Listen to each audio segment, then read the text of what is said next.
Hello, what's going on? Richie Lucas here from the Marketing Hooligan podcast. Welcome to episode 3 of the Marketing Hooligan podcast. Thanks very much for tuning in. Okay, so in the last one we spoke a little bit about profiling your customer and how important that was. Hopefully you've done that. I just wanted to start off this podcast with a question that come through on our LinkedIn group. If you haven't joined it yet, it's Social Media Supremacy Marketing Talk. It's on LinkedIn. The question was from Leslie Barker of Leslie Barker Hypnotherapy. And the question was basically, I asked the question what you struggle with most, so I can include it on these podcasts. And what was said was she's great at promoting and marketing and motivating others, but when it comes to herself, she tends to shy away. This is a real common one, and particularly amongst therapists, it's something that a lot of people do. They think marketing themselves involves promoting themselves and doing the old me, rah, rah, rah, when in reality it isn't, because that would actually turn someone off, okay? If you were on Facebook every single day saying, I'm a hypnotherapist, come here, I can hypnotize you, people just aren't going to listen. They don't understand the worth that you're putting across. They don't understand your value. And that's really not what marketing is all about at all. I mean, if you've gone away and you've done your customer profile and you've already got an idea where your customers are hanging out, so you've got that in place. Now, the next step that we need to take is look at ourselves, look at our service, and actually define what it is that we do differently and better than anyone else that would make it the customers come to us over our competitors. Okay. Now, if you get this right, you'll never have to market again, because the thing about promotion and marketing, what's misunderstood, and I like to put it in this analogy. I really like pubs. I love pubs. I never get to go to pubs anymore because I've got 2 children. One of them is 4.5 months old, nearly 5 months old, and the other one is 2.5. So I never get to go out anymore. So I like to use pubs in analogy where I can. So I'm gonna put Facebook. Okay, imagine Facebook was a giant pub. Okay, Facebook's a pub, and all the groups and all the friends, they're all people sitting on tables in this huge pub.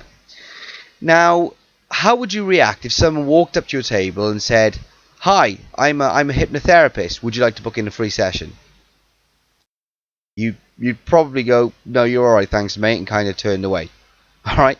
How about if someone was walking around saying 10%, walking around the table saying 10% off sessions only until Friday? Okay, does anyone want to book in? How many people are going to say, "Yes, please, me"? No one. Yeah, it would be a bit weird.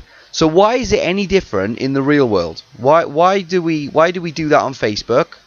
I've been guilty of it in the past. Why do we do that on Facebook? We do that on Twitter. We do it on YouTube, LinkedIn. There's no way we would do it in the real world face to face. Yeah? So that's not what marketing and promotion and advertising or anything like that is. Okay? It's not about that. The first thing you need to be doing is building a relationship with people. Okay, so forget about marketing yourself, forget about advertising yourself. You've done your client profile, so what you now need to do is go out and build a relationship with that client profile. Okay, it's not about marketing now, it's not about advertising, it's about showing your worth, showing your knowledge, showing what value you can be to them, and let them make the decision. Okay, I don't know if any of you have ever tried to hard sell anything, but particularly if you work in the services industry, but even if you're a business developer or a sales professional, if you hard sell something, it always comes back to bite you on the ass in the future. You either lose the sale later on down the line, or the customer doesn't hang around very long because they're not bought in. Okay, and this is why I advocate a long strategy approach where you actually just take your time, build a relationship, court the customer, and when they are ready to buy, you are at the forefront of their minds and they will buy from you first. Yeah? And there's loads and loads of ways you can do that, which I'm sure we'll cover in later episodes. Okay? But all we need to concern ourselves with at this moment in time is building that relationship with the customer. Okay? Not doing that, and you've probably heard this analogy before, not doing that is like walking up to someone of the opposite sex in a bar and saying, "Will you marry me?" without even buying them a drink. Okay? You're not going to do that. You're going to buy flowers first. You're going to go out on a few dates first. Okay, you're going to build the relationship, develop the relationship, and eventually down the line, you can get married. Okay, it's the same thing with your customers. Okay, you've established who your customers are. We now need to look at building a relationship with them. Okay, but before we build, it's a professional relationship. So before we build this relationship, we need to work out what it is that you do that is better than anyone else in your area or in your field of expertise, and why a customer would buy from you. Okay, it's fine saying you're a hypnotist, it's fine saying you're a personal trainer, it's fine saying you're a recruitment consultant, or whatever it is that you do. It's fine saying all of that. Okay, but what makes you different? Yeah, I did I did a bit of work in recruitment, sort of tail end of last year, start of this year. Wasn't for me.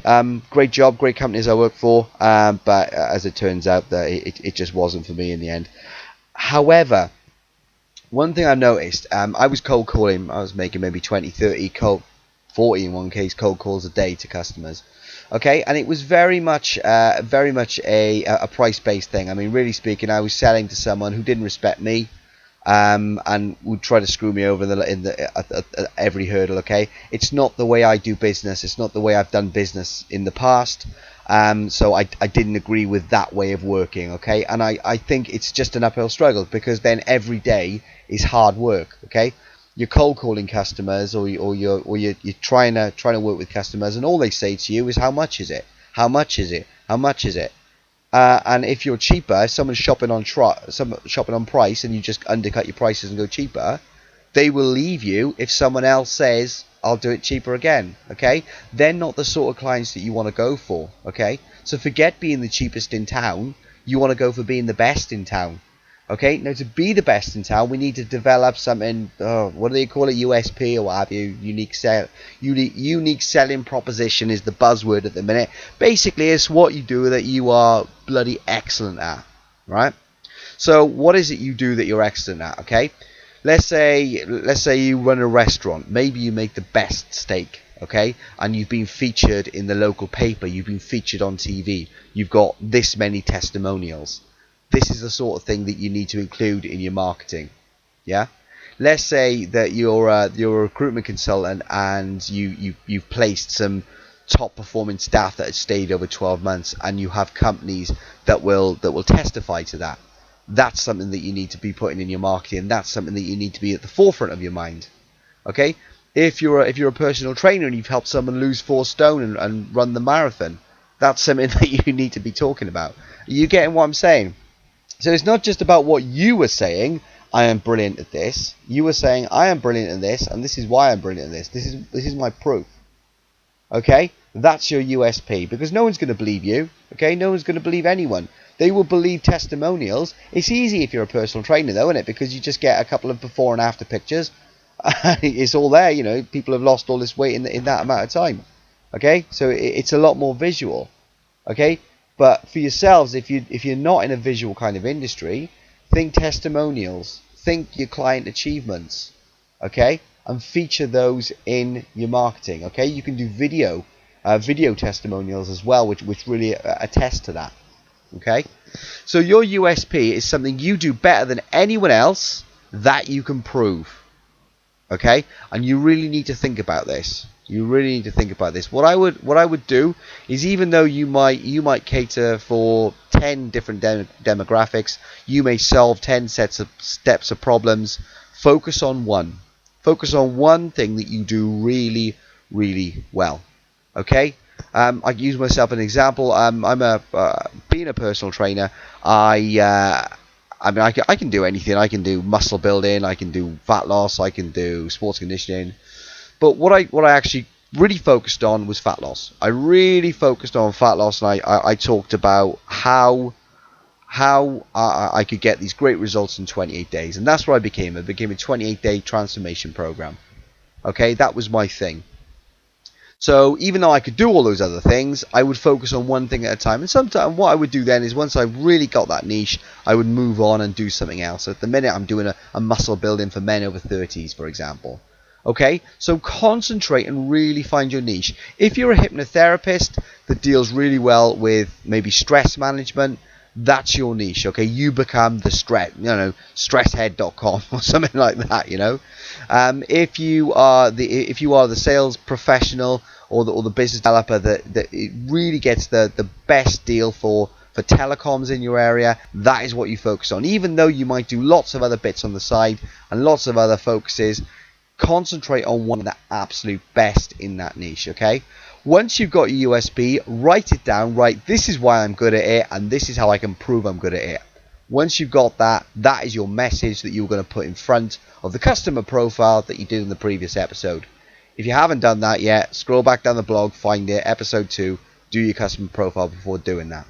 Okay, so guys, that is your USP, your unique selling proposition, what you're better at than anyone else. Okay, so get away, do that, get it done, put it in front of your customer profile. I'm going to speak to you in the next episode. Okay, please, if you like what you hear, I'm trying not to swear, if you like what you hear on this podcast, please share it on social media if you like it, and if you want to do that, that would be great. You can find us on Facebook, Internet Marketing and Social Media for small businesses, and on LinkedIn, Social Media Supremacy Marketing Talk. I'm going to see you in the next episode. Have a great day.